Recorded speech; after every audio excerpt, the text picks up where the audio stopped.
Hello student, welcome back to chemistry educare point. जैसा कि last session में हमने एंजाइम उत्प्रेरण की क्रियाविधि, जियोलाइट और जियोलाइट में आकृति वर्णात्मकता, सेलेक्टिविटी जो है वो किस प्रकार से पाई जाती है, उन सभी टॉपिकों के बारे में हमने डिटेल से स्टडी किया था और आई होप आपने उन्हें अच्छी तरीके से समझा होगा। और आज का जो लेक्चर है वो हम शुरू करने जा रहे हैं। आज के लेक्चर के जो टॉपिक हैं वो वास्तविक विलयन, कोलाइडी विलयन, निलंबन, ये क्या होते हैं, इनके अंतर देखेंगे। कोलाइडी विलयन क्या होता है और उनका वर्गीकरण जो है वो देखेंगे। और इसमें दो वर्गीकरण जो है वो हम आज के लेक्चर में देखेंगे। तो शुरू करते हैं। सबसे पहले कोलाइड। अब देखिए, कोलाइड के बारे में समझने से पहले हम ये जानते हैं कि ग्राहम जो वैज्ञानिक था उसने क्या किया, उसने पदार्थ को अपने हिसाब से दो भागों में बांटा। एक जो था उसको उसने क्या कहा, क्रिस्टलॉइड, और जो दूसरा था उसको क्या कहा, उसने कोलाइड कहा। अब देखिए, ये जो वर्गीकरण है वो उसने किस आधार पे किया। उसने ये कहा कि वे पदार्थ जो जंतु झिल्ली को पारगमित कर जाते हैं या जंतु झिल्ली से विस्तृत हो जाते हैं, उन्हें उसने कहा क्रिस्टेलॉइड। जंतु झिल्ली से विस्तृत होने का तात्पर्य है कि जंतु झिल्ली को पार कर जाते हैं।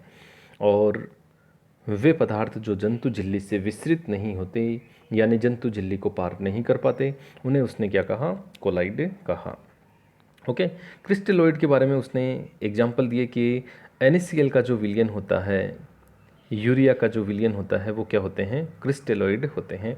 और कोलाइड के बारे में उसने कहा कि स्टार्च है, गोंद है, ये सभी जो हैं वो कोलाइड होते हैं। तो यहाँ पर जो ग्राहम जो था उसने क्या कहा कि वे पदार्थ जो जंतु झिल्ली से विस्तृत हो जाते हैं उन्हें क्या कहते हैं, क्रिस्टेलॉइड, और जो जंतु झिल्ली से विस्तृत नहीं होते हैं उन्हें क्या कहते हैं, कोलॉइड कहते हैं। लेकिन इसकी ये अवधारणा जो थी वो सही साबित नहीं हुई, क्योंकि NaCl का जो विलयन होता है, यदि हम बात करें, NaCl जो है उसका जो जल में विलयन होता है वो तो किसका काम करता है, यानी कि वो किसकी भांति व्यवहार करता है, क्रिस्टेलॉइड की भांति व्यवहार करता है। लेकिन इस NaCl का जो बेंजीन में विलयन होता है यानी कि C6H6 में जो विलयन होता है वो किसकी भांति व्यवहार करता है, वो किसकी भांति व्यवहार करता है, कोलाइड की भांति जो है वो व्यवहार करता है। ओके, देखते हैं इसको, कोलाइड।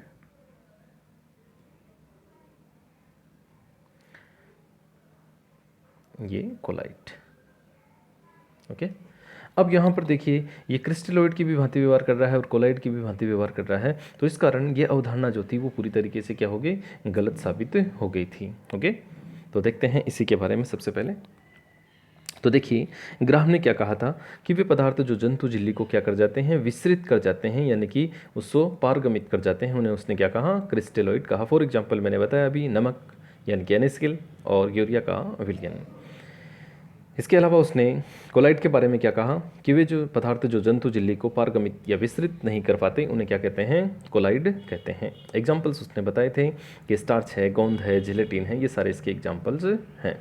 लेकिन जैसा कि मैंने कहा, ये अवधारणा जो थी वो सही नहीं थी। उसका कारण क्या है कि उसने जो बताया था उसके अनुसार यदि देखें, नमक यानी कि NaCl जल में तो किसकी भांति व्यवहार करता है, क्रिस्टेलॉइड की भांति, और यदि उसे बेंजीन में घोलते हैं तो किसकी भांति व्यवहार करता है, कोलाइड की भांति व्यवहार करता है। तो इस प्रकार ग्राहम की जो अवधारणा क्रिस्टेलॉइड और कोलाइड की जो थी वो पूरी तरीके से गलत साबित हो गई। अब यहाँ पर कोलाइड की यदि हम बात करें तो कोलाइड जो होता है वो वास्तव में एक पदार्थ नहीं होता, बल्कि क्या होती है, पदार्थ की एक अवस्था होती है। कोलाइड को क्या कहते हैं हम, पदार्थ की एक अवस्था कहते हैं। और इसके कणों का आकार जो है वो हम कितना बता सकते हैं, 1 नैनोमीटर से 1000 नैनोमीटर के मध्य होता है। यानी कि कह सकते हैं कि 10⁻⁹ मीटर से 10⁻⁻⁶ मीटर के मध्य होता है। तो इस प्रकार से कोलाइड के बारे में ये अवधारणा जो थी वो शुरू हुई कि कोलाइड जो है वो वास्तव में एक पदार्थ नहीं बल्कि क्या होता है, पदार्थ की एक अवस्था होती है। ओके, उसके बाद में देखिए, विलयन जो है वो कितने प्रकार के होते हैं। तो विलयन का ये जो प्रकार था वो कणों के आधार पर बताया गया था कि कणों के आधार पर यदि देखें तो विलयन जो है वो कितने प्रकार के होते हैं, 3 प्रकार के होते हैं। सबसे पहला प्रकार यदि हम कहें तो वो होता है वास्तविक विलयन। कौन सा विलयन? वास्तविक विलयन। दूसरा जो विलयन है वो कौन सा होता है? कोलाइड। और तीसरा जो है वो क्या होता है? निलंबन होता है। जैसा कि मैंने बताया अभी कि इनका ये जो वर्गीकरण है वो कणों के आधार पर किया गया है। तो पहला जो वास्तविक है उसमें हम कह सकते हैं कि इनके कणों का आकार जो है वो 1 नैनोमीटर से कम होता है। कोलाइड जो है इनके कणों का आकार जैसा कि अभी मैंने पीछे बताया 1 नैनोमीटर से 1000 नैनोमीटर के मध्य होता है। और जो निलंबन होते हैं उनके कणों का आकार जो है वो 1 नैनोमीटर से ज़्यादा होता है। ओके, तो इस तरीके से कणों के आधार पर यानी कि कणों के आधार पर विलयनों को कितने प्रकार में बांटा? 3 प्रकार में। पहला वास्तविक विलयन था जिसके कणों का आकार कितना था? 1 नैनोमीटर से कम। दूसरा होता है कोलाइड जिसके कणों का आकार कितना होता है? 1 नैनोमीटर से 1000 नैनोमीटर के मध्य। और तीसरा जो है वो निलंबन है, उसके कणों का आकार कितना होता है? 1000 नैनोमीटर से ज़्यादा होता है। ओके, तो इस प्रकार से विलयन जो था उसे 3 भागों में बांटा गया था। देखिए, पहला वास्तविक विलयन जिसके कणों का आकार कितना होता है? 1 नैनोमीटर से कम। 1 नैनोमीटर यानी कि 10⁻⁹ मीटर भी इसे कह सकते हैं। दूसरा जो है वो कौन सा है? कोलाइडी विलयन। और इसके कणों का आकार जो है वो कितना है? 1 नैनोमीटर से 1000 नैनोमीटर के बीच में, यानी कि 10⁻⁹ मीटर से 10⁻⁶ मीटर के मध्य होता है। और तीसरा जो है निलंबन जिसके कणों का आकार मैंने अभी बताया कि 1000 नैनोमीटर से अधिक, यानी कि 10⁻⁶ मीटर से अधिक। और इनके कणों का आकार इतना बड़ा होता है कि हम इन्हें आंखों से भी देख सकते हैं। तो इस प्रकार से विलयन के ये 3 प्रकार थे। इन 3 प्रकारों के बारे में अभी हम अंतर सहित पढ़ेंगे। उससे पहले इनके डायग्राम जो है वो देखिए। ट्रू सॉल्यूशन यानी कि वास्तविक विलयन। वास्तविक विलयन। कोलोइडल यानी कि कोलाइडी विलयन हो गया। और जो तीसरा है सस्पेंशन यानी कि इसे कह सकते हैं हम निलंबन। तो आप देख सकते हो कणों का आकार इसका एकदम छोटा है, यानी कि 1 नैनोमीटर से भी कम है। इसके कणों का आकार थोड़ा बड़ा हुआ, यानी कि 1 से 1000 नैनोमीटर के बीच में। और यहाँ हम देख सकते हैं इनके कणों का आकार इन दोनों से ही बड़ा है, यानी कि इसका आकार कितना हो गया? 1000 नैनोमीटर से ज़्यादा, यानी कि हम कह सकते हैं 1 नैनोमीटर से कम। इसका हो गया 1 से 1000 नैनोमीटर के बीच में। और इसका जो है वो 1000 नैनोमीटर से ज़्यादा, ग्रेटर देन 1000 नैनोमीटर। ओके, तो इस तरीके से हम बता सकते हैं इन तीनों विलयनों को। ओके, अब इनके जो है अंतर जो है तीनों में हम देख सकते हैं। देखिए, पहला अंतर हम देखते हैं इनकी प्रकृति का। वास्तविक विलयन जो है उनकी प्रकृति कैसी होती है? समांगी होती है। समांगी से तात्पर्य है कि इसके अंदर जो विलय और विलायक होते हैं वो समान रूप से एक जगह वितरित रहते हैं। इसकी प्रकृति कैसी होती है? विषमांगी, यानी कि इनके अंदर हम कह सकते हैं कि समान रूप से वितरण नहीं पाया जाता। और ऐसा ही निलंबन में होता है। ओके, दूसरा देखिए प्रावस्था। वास्तविक विलयन में प्रावस्था एक ही, यानी कि विलय और विलायक दोनों एक दूसरे में मिश्रित रहते हैं। समांगी मिश्रण है या समांगी विलयन होता है, इसलिए प्रावस्था जो है वो केवल एक ही प्रकार की पाई जाती है।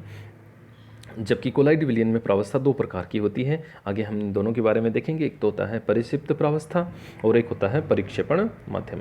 और ठीक ऐसा ही निलंबन के अंदर भी पाया जाता है। इसके अंदर भी 2 प्रावस्थाएं पाई जाती है। ओके, अगला जो देखिए कणों का आकार। कणों के आकार के आधार पर अभी हमने देखा है कि वास्तविक विलयन जो है उसके कणों का आकार क्या होता है? 1 नैनोमीटर यानी कि 10⁻⁹ मीटर से कम होता है।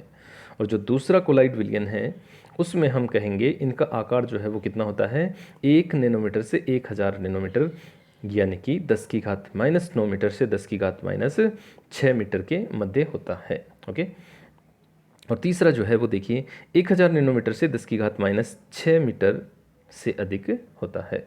ओके, अगला जो देखिए कणों की दृश्यता। तो कणों की दृश्यता से तात्पर्य है कि कणों को हम देख सकते हैं या नहीं देख सकते। जैसा कि वास्तविक विलयन के कणों का आकार बहुत छोटा होता है, यानी कि 1 नैनोमीटर से भी कम, इसलिए इनके कणों को हम नहीं देख सकते। इनके कणों का आकार थोड़ा बड़ा होता है तो सूक्ष्मदर्शी से हम इन्हें देख सकते हैं, जबकि निलंबन के कणों का आकार तो और ही बड़ा होता है, तो इन्हें सूक्ष्मदर्शी के बिना ही हम यानी कि सीधे आंखों से भी देख सकते हैं। वास्तविक विलयन की यदि हम बात करें तो उसमें गुरुत्वाकर्षण जो है वो नगण्य पाया जाता है, यानी इनके अंदर जो कण होते हैं वो नीचे नहीं बैठ सकते। ऐसा ही कोलाइडी विलयन के अंदर भी पाया जाता है, लेकिन निलंबन में ऐसा नहीं होता है। निलंबन में कण जो होते हैं वो गुरुत्वाकर्षण से प्रभावित होते हैं, इसमें कण जो है वो नीचे बैठ जाते हैं। ओके, अगला अंतर जो है वो हम देखते हैं अधिशोषण। यदि हम बात करें वास्तविक विलयन में अधिशोषण की प्रवृत्ति जो है वो नहीं पाई जाती है या बहुत कम होती है, लेकिन कोलाइडी विलयन जो है वो अधिक अधिशोषण दर्शाता है। इनमें अधिशोषण की प्रवृत्ति जो है वो अधिक पाई जाती है, और निलंबन में अधिशोषण बिल्कुल भी नहीं होता है। ओके, अधिशोषण का पीछे हम पढ़ चुके हैं कि यदि किसी ठोस के संपर्क में द्रव या गैस को रखते हैं तो उसके कण उसकी सतह पर एकत्रित हो जाते हैं। ये घटना जो है वो क्या कहलाती है? अधिशोषण। ओके, ब्राउनी गति वास्तविक विलयन नहीं दर्शाते। ब्राउनी गति से तात्पर्य है कि कणों की यादृच्छिक गति जो होती है, यादृच्छिक गति यानी कि कणों की टेढ़ी मेढ़ी गति, यानी कि एक कण है ये यहाँ गति कर रहा है, कभी यहाँ कर रहा है, कभी यहाँ, कभी यहाँ, कभी यहाँ, इस तरीके से ये जो रैंडमली या यादृच्छिक गति होती है, इस गति को हम क्या कहते हैं? ब्राउनिंग गति कहते हैं। तो वास्तविक विलयन ये गति नहीं दर्शाते, लेकिन कोलाइडी विलयन ये गति दर्शाते हैं, और निलंबन में भी ये नहीं होते क्योंकि इनके कण जो है वो नीचे अवक्षेपित रहते हैं, इसलिए ब्राउनी गति दर्शाने में यहाँ इनका कोई रोल नहीं होता है। टिंडल प्रभाव। टिंडल प्रभाव से तात्पर्य है कि कोई भी प्रकाश पुंज जो है उसके मार्ग में यदि कण हमें चमकते हुए दिखाई देते हैं तो वो प्रभाव क्या कहलाता है? टिंडल प्रभाव। इसे डिटेल से हम आगे भी देखेंगे।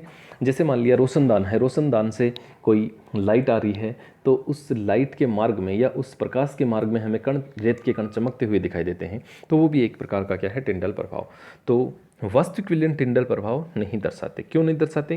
क्योंकि इनके कणों का आकार क्या होता है? छोटा होता है, इसलिए जो प्रकाश आता है वो इनके कणों से टकरा नहीं पाता और प्रकीर्णित नहीं हो पाता, इसलिए ये टिंडल प्रभाव नहीं दर्शाते।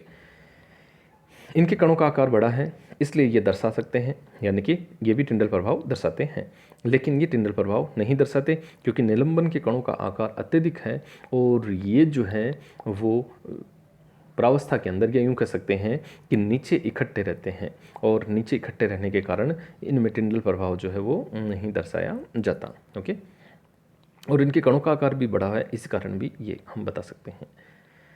अगला जो है विसरण। वास्तविक विलयन के कणों का आकार छोटा होने के कारण ये तेजी से विसरित हो जाते हैं।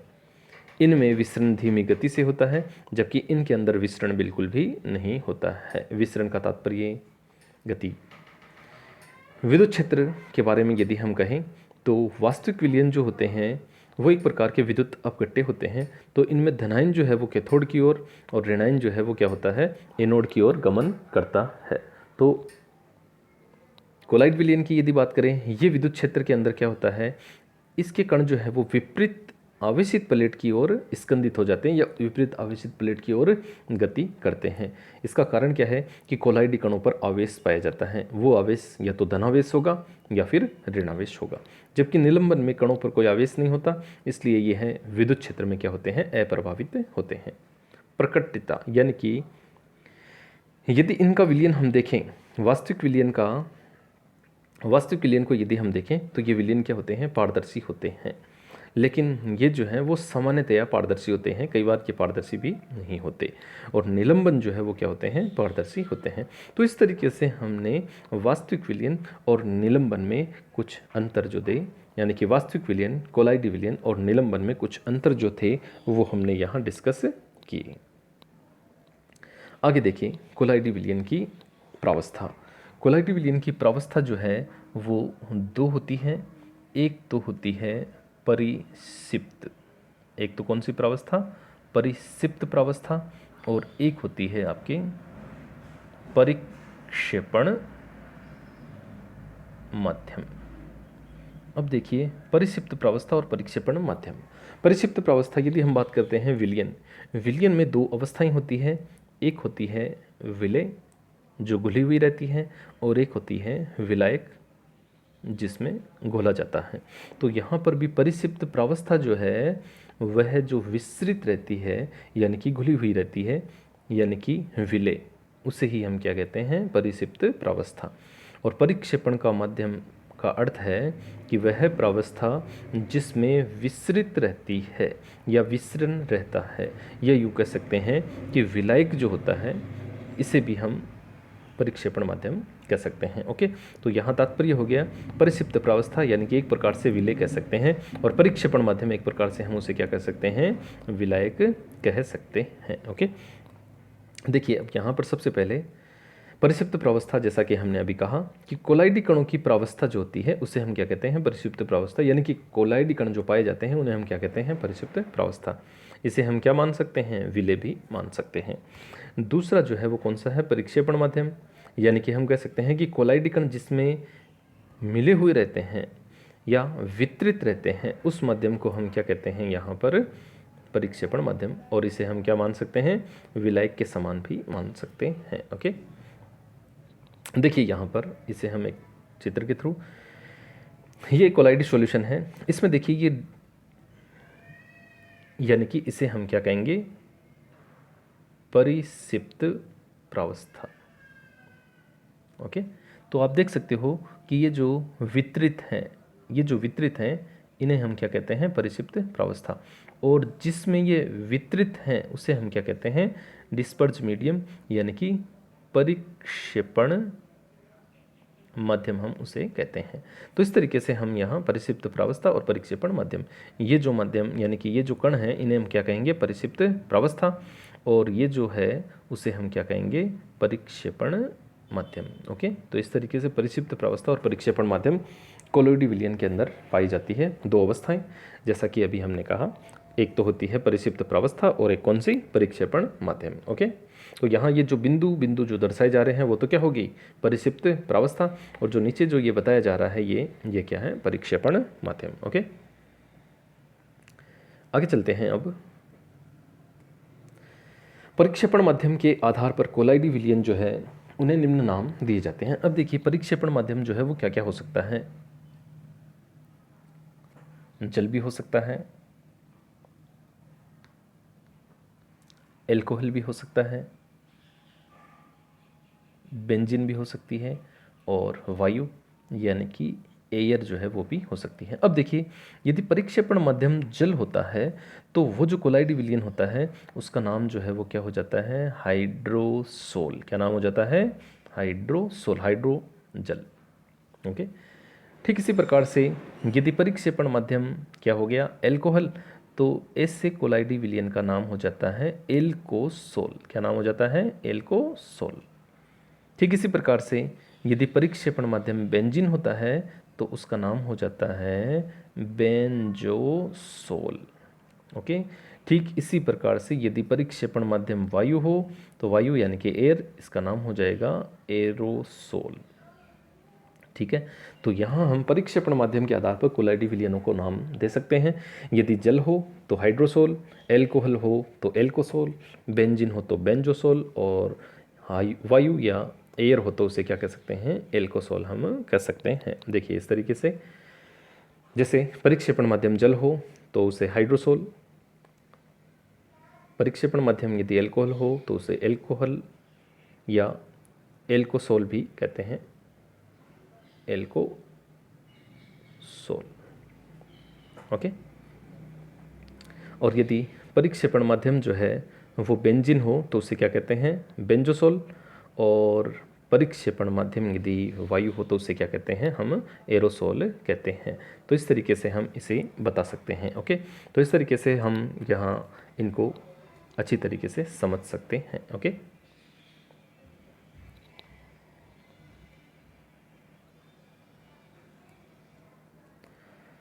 उसके बाद में देखिए कोलाइडी विलयनों का प्रकार। कोलाइडी विलयन जो है उसका वर्गीकरण जो है वो मुख्यतया 3 प्रकार से किया जाता है। पहला प्रकार जो है वो देखिए, पहला प्रकार है परिक्षिप्त प्रावस्था और परिक्षेपण माध्यम की अवस्था के आधार पर, यानी कि परिक्षिप्त प्रावस्था ठोस, द्रव या गैस, इस आधार पे इनका वर्गीकरण जो है वो किया जाता है। दूसरा देखिए परिक्षिप्त प्रावस्था और परिक्षेपण माध्यम के बीच में अन्योन्य क्रिया, यानी कि परिक्षिप्त प्रावस्था और परिक्षेपण माध्यम आपस में किस तरीके से अट्रैक्शन करते हैं, अन्योन्य क्रिया करते हैं, उस आधार पे।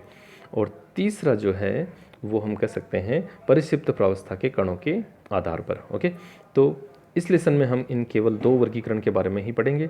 अगला जो वर्गीकरण यानी कि तीसरा वर्गीकरण वो हम अगले पार्ट में डिस्कस करेंगे। तो शुरू करते हैं। सबसे पहला है परिक्षिप्त प्रावस्था और परिक्षेपण माध्यम जो है उसकी अवस्था के आधार पर। ओके, देखिए इस आधार पे हम देखते हैं। सबसे पहले परिक्षिप्त प्रावस्था ठोस है और परिक्षेपण माध्यम क्या है, गैस है।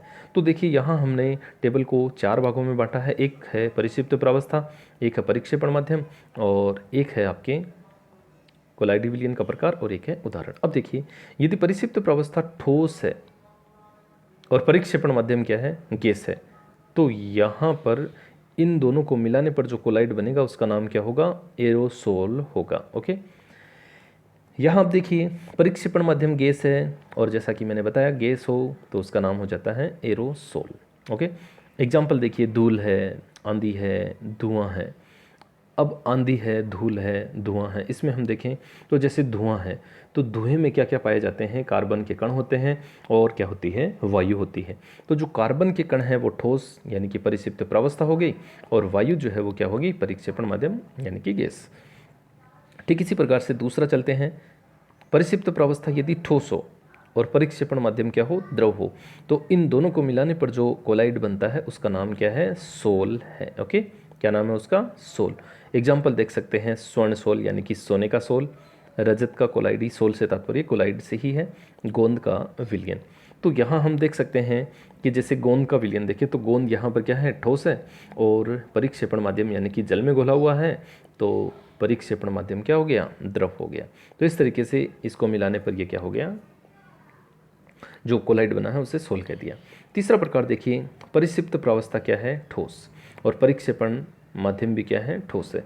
तो इस दोनों से जो बनता है उस कोलाइड का नाम क्या होता है, ठोस सोल होता है। ओके, एग्जाम्पल देख सकते हैं, रत्न है, माणिक वगैरह जो होते हैं, मोती वगैरह, और कांच है, रंगीन कांच जिसे हम कह सकते हैं, और जो मिश्र धातुएं होती हैं जैसे हम कह सकते हैं कि तांबा जो है और जस्ता जो है, इनको मिलाने से जो मिश्र धातुएं बनती है, और भी मिश्र धातुओं के एग्जाम्पल्स हम बता सकते हैं। तो ये जो मिश्र धातुएं बनती है ये भी एक प्रकार से कौन सा है, ठोस सोल है। ओके, अगला प्रकार है, यदि परिक्षिप्त प्रावस्था द्रव हो, परिक्षिप्त प्रावस्था क्या हो, द्रव हो, और परिक्षेपण माध्यम क्या हो, गैस हो, तो यहाँ पर जो कोलाइड बनेगा उस कोलाइड का नाम क्या होगा, एरोसोल होगा। ओके, और एग्जाम्पल हम देख सकते हैं, कोहरा है और बादल है। देखिए कोहरा जो होता है उसमें जो द्रव पदार्थ होता है वो जल की बूंदें होगी यानी कि परिक्षिप्त प्रावस्था, और गैस यानी कि वायु जो है वो किसका काम करती है, परिक्षेपण माध्यम, यानी कि वायु में यदि जल की बूंदें आ जाती हैं तो वो बन जाता है कोहरा, और ऐसे सोल का नाम होता है एरोसोल, या कोलाइड जो है वो एरोसोल कहलाता है। ठीक इसी प्रकार बादल का भी एग्जाम्पल। अगला देखिए, यदि परिक्षिप्त प्रावस्था भी द्रव है और परिक्षेपण माध्यम भी क्या है, द्रव है, तो दोनों यदि होते हैं तो ऐसे कोलाइड का नाम होता है पायस या इमल्सन। एग्जाम्पल हम देख सकते हैं, दूध। ठीक है, तो दूध जो है उसमें द्रव जल होता है और वापस द्रव क्या होती है, वसा होती है। तो इस तरीके से ये दोनों मिलाने पर बनता है पायस। अगला देखिए, यदि परिक्षिप्त प्रावस्था द्रव है, परिक्षेपण माध्यम क्या है, ठोस है, तो जो बनेगा उसका नाम क्या होगा, जेल होगा, यानी कि इस तरीके से जेल। तो जेल कोलाइडी जो होता है उसमें परिक्षिप्त प्रावस्था क्या है, द्रव है, और परिक्षेपण माध्यम क्या है, ठोस है। एग्जाम्पल बता सकते हैं, पनीर है, मक्खन है, बूट पॉलिश है, ये एग्जाम्पल इसके। अगला प्रकार देखिए, गैस। परिक्षिप्त प्रावस्था गैस है और परिक्षेपण माध्यम क्या है, द्रव है, और एग्जाम्पल है इसका फोम, यानी कि जो झाग होते हैं, फेक जिन्हें हम कह सकते हैं, वो एग्जाम्पल है इनके। साबुन का जो विलयन होता है, साबुन का जल में विलयन, वो एक प्रकार से क्या है, कोलाइड का विलयन है। फेंटी हुई क्रीम जो है उसमें जो झागनुमा रहते हैं वो भी एक प्रकार का क्या है, कोलाइड का प्रकार है। अगला देखिए, परिक्षिप्त प्रावस्था क्या हो गई, गैस हो गई, और परिक्षेपण माध्यम क्या हो गया, ठोस हो गया, और एग्जाम्पल है इसका ठोस फोम। ओके, यानी कि जो फोम आते हैं डनअप जिन्हें हम कहते हैं, तो ये जो फोम है वो इस प्रकार का कोलाइड होता है जिसमें परिक्षिप्त प्रावस्था गैस होती है और परिक्षेपण माध्यम क्या होता है, ठोस। एग्जाम्पल देख सकते हैं रबर फोम जो आते हैं, रबर फोम और स्टाइरिन फोम, ये एक प्रकार के बहुलक हैं। तो इस तरीके से हम कोलाइड जो हैं उनको परिक्षिप्त प्रावस्था और परिक्षेपण माध्यम के आधार पर बता सकते हैं। ये टोटल 1 2 3 4 5 6 7 और 8 प्रकार के हो गए। ओके, तो इन्हें हम यहाँ बता सकते हैं। अब एक बात यहाँ देखिए कि गैस द्रव का तो आ गया, गैस ठोस का आ गया, लेकिन गैस प्लस गैस इसका कॉम्बिनेशन यहाँ नहीं आया है। यानी कि गैस और गैस का कॉम्बिनेशन यहाँ क्यों नहीं आया है, उससे पहले एक बात हमें ध्यान में रखनी चाहिए कि कोलाइडी विलयन जो होते हैं वो विषमांगी प्रकृति के होते हैं। ओके, जबकि गैस और गैस का मिश्रण जो है वो किस प्रकार का मिश्रण होता है, समांगी मिश्रण होता है। ओके, तो कोलाइड विषमांगी होते हैं और गैस का मिश्रण समांगी मिश्रण होता है, इसलिए गैस और गैस प्रकार का कोलाइड संभव नहीं है। ओके, तो इस तरीके से हम इसको समझा सकते हैं। तो यहाँ ध्यान में रखने का है कि मुख्य रूप से एरोसोल है, ठोस सोल है, पायस है, ये जो है अक्सर कोलाइड के प्रकार पूछे जाते हैं। कि जैसे ये पूछ लिया कि पायस या इमल्सन जो है उसमें परिक्षिप्त प्रावस्था और परिक्षेपण माध्यम क्या होती है, उदाहरण भी दीजिए। या फिर आ गया कोहरा जो होता है उसमें परिक्षिप्त प्रावस्था और परिक्षेपण माध्यम जो है वो क्या होते हैं। या फिर आ गया कि आंधी या धुआं जो होता है वो किस प्रकार का कोलाइड होता है, या इस प्रकार के कोलाइड के अंदर परिक्षिप्त प्रावस्था और परिक्षेपण माध्यम जो है वो भी बताइए। तो ध्यान में रखेंगे, इनमें इस टाइप्स के क्वेश्चन जो है वो पुटअप होते हैं। कोलाइड का प्रकार बताइए, परिक्षिप्त प्रावस्था और परिक्षेपण माध्यम दे दी, या फिर कोलाइड का प्रकार दे दिया कि जैसे इमल्सन दिया और उसमें परिक्षिप्त प्रावस्था और परिक्षेपण माध्यम पूछ लिया। ओके, तो एग्जाम्पल सहित इन्हें हम ध्यान में रखेंगे। ओके, दूसरा वर्गीकरण चलते हैं हम। परिक्षिप्त प्रावस्था और परिक्षेपण माध्यम जो है उनके बीच में अन्योन्य क्रिया के आधार पर। तो अन्योन्य क्रिया के आधार पर ये कितने प्रकार के होते हैं, एक तो होता है द्रव स्नेही और एक होता है द्रव विरोधी। द्रव स्नेही नाम से ही पता चलता है स्नेही, यानी कि परिक्षिप्त प्रावस्था और परिक्षेपण माध्यम, परिक्षिप्त प्रावस्था और परिक्षेपण माध्यम इन दोनों के बीच में यदि आकर्षण होता है तो उन्हें अपन क्या कहते हैं, द्रव स्नेही या द्रव रागी। दूसरा है द्रव विरोधी, नाम से ही पता चल रहा है विरोधी, यानी कि परिक्षिप्त प्रावस्था और परिक्षेपण माध्यम उनके बीच में आकर्षण नहीं होता, यानी कि प्रतिकर्षण हो, उन्हें हम क्या कहते हैं, द्रव विरोधी या द्रव विरागी कहते हैं। तो इन दोनों को डिटेल से हम देखते हैं। देखिए सबसे पहले द्रव स्नेही। ओके, सबसे पहले द्रव स्नेही या फिर द्रव रागी। अब इसके संबंधित कुछ पॉइंट्स जो हैं वो हम देखते हैं। देखिए सबसे पहली बात तो हम कहें कि द्रव स्नेही जो हैं वो हम परिक्षिप्त प्रावस्था, ध्यान रखिए कोलाइड में 2 प्रावस्थाएं पाई जाती हैं, अभी पीछे हमने डिस्कस किया, परिक्षिप्त प्रावस्था और एक होती है परिक्षेपण माध्यम। ओके, अब द्रव स्नेही के बारे में सबसे पहले हम देखते हैं। देखिए यहाँ कोलाइड जो है उनमें यदि परिक्षिप्त प्रावस्था और परिक्षेपण के माध्यम के बीच में आकर्षण होता है तो उसे हम क्या कहते हैं, द्रव स्नेही, यानी कि दोनों जो है वो आपस में मिली हुई रहती है, तो उसे हम क्या कह सकते हैं, द्रव स्नेही या फिर द्रव रागी कह सकते हैं। ओके, अब देखिए यहाँ पर यदि परिक्षेपण माध्यम जल होता है तो उसे हम जल स्नेही भी नाम दे सकते हैं। ठीक है, और इस आधार पर हम कह सकते हैं। फिर यदि हम कहें कि द्रव स्नेही जो है उनको परिक्षिप्त प्रावस्था और परिक्षेपण माध्यम दोनों को डायरेक्ट मिलाओ और ये बन जाता है। जैसे फॉर एग्जांपल गोंद का कोलाइड बनाना है तो यहाँ हम कह सकते हैं कि जल लिया और जल में गोंद पीसा हुआ डाल दिया और उसे मिक्स कर दिया तो वो बन गया कोलाइड। तो वो द्रव स्नेही कोलाइड का एग्जाम्पल है। वहाँ हमने क्या किया, परिक्षिप्त प्रावस्था और परिक्षेपण माध्यम दोनों को सीधा ही मिला दिया बिना किसी मेथड के, यानी कि बिना कुछ और तरीके से डायरेक्ट मिलाया और ये तैयार हो जाता है। अगला पॉइंट देखिए, इसमें ये क्या होते हैं, स्थायी होते हैं, यानी कि ऐसा नहीं है कि कुछ समय तक रख दिया तो परिक्षिप्त प्रावस्था और परिक्षेपण माध्यम अलग हो गए, ऐसा नहीं होता है, यानी कि इनका स्कंद नहीं होता है, ये नीचे अलग नहीं होते हैं। ओके, अगला पॉइंट जो है वो देखिए, ये क्या होते हैं, उत्क्रमणीय होते हैं। उत्क्रमणीय से तात्पर्य है कि हम यहाँ कह सकते हैं कि परिक्षिप्त प्रावस्था और परिक्षेपण माध्यम जो है उन दोनों को यदि हम अलग कर दें और अलग करके वापस मिलाएं तो ये कोलाइड बन जाते हैं। देखिए जैसे हम कहें कि यहाँ पर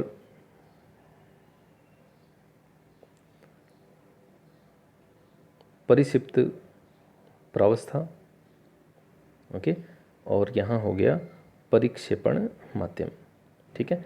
इन दोनों को मिलाकर हमने एक कोलाइड जो है वो बना दिया। अब क्या करते हैं, हम इन दोनों को वापस अलग कर लेते हैं, इसको और इसको अलग कर लिया। अब अलग करके जब वापस दोनों को मिक्स करेंगे तो वापस ये कोलाइड तैयार हो जाता है। जैसे गोंद का एग्जाम्पल हम बताएं तो गोंद, सूखा गोंद चूर्ण के रूप में और जल दोनों को मिक्स किया तो कोलाइड बन गया गोंद का। अब वापस उसको गर्म करके हम अलग कर सकते हैं और वापस उसको यदि मिलाएं तो वापस पहले जैसा तैयार हो जाता है। इस कारण इसे हम क्या कहते हैं, उत्क्रमणीय कहते हैं। ओके, तो ध्यान रखेंगे ये मुख्य पॉइंट इसके।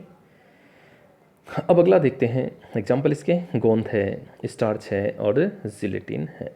ओके, अगला एग्जाम्पल देखिए इसका। दूसरा प्रकार है इसका द्रव विरोधी या द्रव राखी। जैसा कि अभी हमने कहा कि यदि परिक्षिप्त प्रावस्था और परिक्षेपण माध्यम के बीच में आकर्षण नहीं हो तो जो कोलाइड बनते हैं उन्हें क्या कहते हैं हम, द्रव विरोधी। देखिए आकर्षण नहीं होता है। ओके, दूसरा देखिए हम इनके बीच में यूँ कह सकते हैं कि यदि विलायक यहाँ जल हो तो इनका नाम क्या हो जाता है, जल विरोधी हो जाता है। और ध्यान रखेंगे एक पॉइंट और इसके अंदर कि ये जो है वो स्थायी नहीं होते हैं, कुछ समय तक इन्हें रखने पर परिक्षिप्त प्रावस्था और परिक्षेपण माध्यम जो है वो क्या हो जाते हैं, अलग हो जाते हैं। ओके, अगली बात जो यहाँ ध्यान में रखने की है कि इन्हें परिक्षिप्त प्रावस्था और परिक्षेपण माध्यम इन्हें डायरेक्ट मिलाकर नहीं बना सकते हम। इन्हें बनाने के लिए विशिष्ट विधियाँ काम में लेनी पड़ती है। जैसा कि द्रव स्नेह में था कि परिक्षिप्त प्रावस्था ली, परिक्षेपण माध्यम लिया, दोनों को एक साथ मिलाया और बन गया। लेकिन यहाँ ऐसा नहीं होता है। यहाँ परिक्षिप्त प्रावस्था और परिक्षेपण माध्यम को आप दोनों को सीधे मिला दो तो ऐसा नहीं होगा, क्योंकि इनके बीच में क्या होता है, आकर्षण नहीं पाया जाता। इसलिए इनके लिए विशिष्ट विधियाँ होती हैं, वो विधियाँ काम में लेकर इन्हें बनाया जाता है। आगे देखिए अगला पॉइंट, जैसा कि मैंने बताया ये अस्थायी होते हैं और शीघ्रता से स्कंदित हो जाते हैं, यानी कि कुछ समय तक पड़े रहने पर परिक्षिप्त प्रावस्था और परिक्षेपण माध्यम जो हैं वो दोनों सेपरेट हो जाते हैं। अगला अंतर जो है वो हम कह सकते हैं कि एग्जाम्पल इसके कहें कि धातुएं होती है और धातु हाइड्रोक्साइड है और धातु सल्फाइड है, तो ये एग्जाम्पल हैं किसके, द्रव विरोधी के हैं। ओके, अब यहाँ हम इन दोनों के बीच में हालांकि कुछ अंतर हमने देख लिए हैं, कुछ अंतर और देख लेते हैं टेबल के माध्यम से। देखिए पहला देखिए द्रव स्नेही। जैसा कि हमने कहा द्रव स्नेही में इन्हें सीधे मिलाकर बनाया जा सकता है, यानी कि यदि परिक्षिप्त प्रावस्था और परिक्षेपण माध्यम दोनों हैं, दोनों को डायरेक्ट मिलाओ, मिलाते ही द्रव स्नेही बन जाते हैं। लेकिन यहाँ पर हम देख सकते हैं कि इन्हें डायरेक्ट नहीं बना सकते, इन्हें बनाने के लिए हमें विशिष्ट विधियाँ काम में लेनी पड़ती है। ये पहला अंतर हो गया। दूसरा अंतर देखिए उत्क्रमणीय होते हैं। उत्क्रमणीय का मैंने बताया था, यदि परिक्षिप्त प्रावस्था और परिक्षेपण माध्यम दोनों को अलग कर दिया जाता है और वापस यदि मिलाएं तो पहले जैसा कोलाइड बन जाता है।